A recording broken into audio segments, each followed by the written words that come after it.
JAHLIL Hackett, man, big move to Matrim. They got him straight in the fire. But I can't really call it straight in the fire, you know? Pete Dobson is a guy who looks like he's on the back end of his career. If you watch the Conor Ben fight, you know, he wasn't throwing punches, and it looked like the same thing happened. I didn't watch the fight. Let me say that also. I didn't watch the fight. But the little bit that I did see, he wasn't throwing any punches at all. And JAHLIL Hackett took full advantage of what was given to him. But at the same token, JAHLIL, that might not be the weight class for him. Because he looked at real drained. I mean, when he got in the ring, he looked at okay. You know, he looked at sharp, crisp, strong. But it don't look like he's going to be at that weight class too much longer. I think he's probably just trying to snatch a belt real quick, you know, to solidify himself there a little bit more, you know, to get a belt at a weight class before he move up. But I don't think he's going to be there much longer.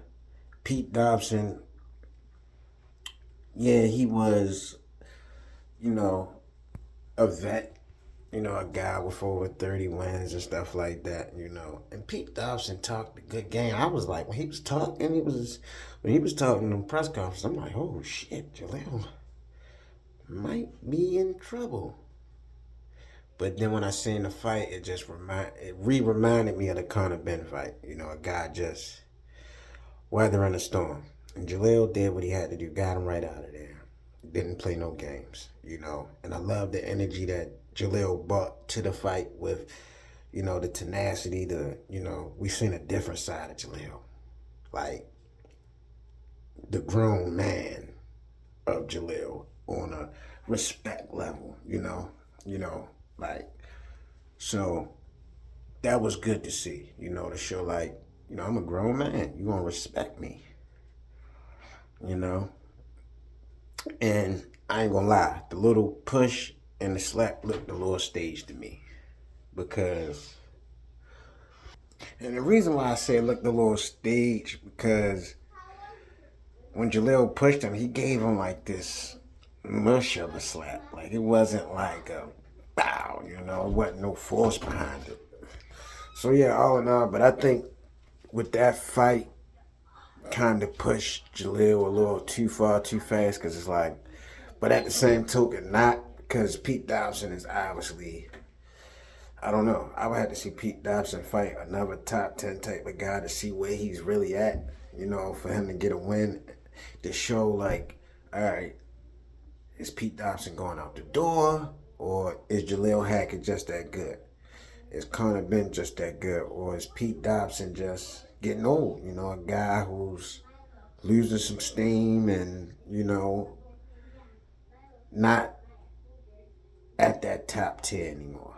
So, you know, with time, we'll tell. I think that's more the case. Pete Dobson is not who he once was at one point in time.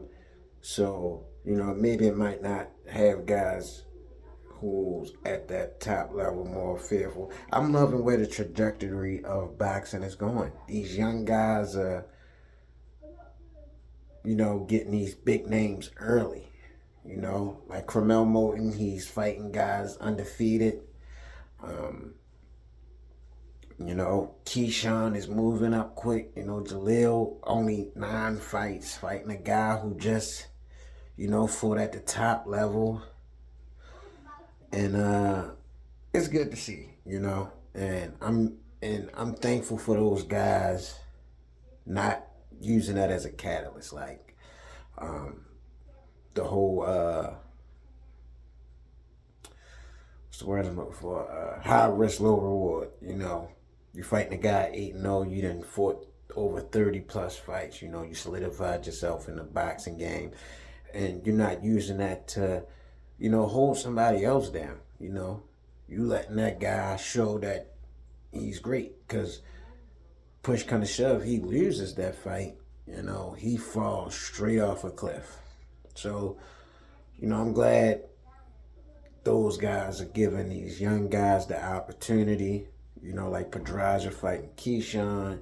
These guys with a lot of fights, fighting these guys with not even over 15 fights, not even over 10 fights, but JAHLIL has been sidelined for a long time, and he hasn't been as active as I'm pretty sure he wants to be. But shout out to Eddie Hearn for making that possible, to say, all right, he's been sidelined so long, let's get him straight out there in the fire. But Pete Dobson, I don't think, like I said, I don't think he's that contender no more. But we'll see. Only time will tell.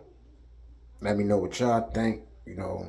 Like, subscribe, share, all the YouTube shit. You know what I mean? I'm out.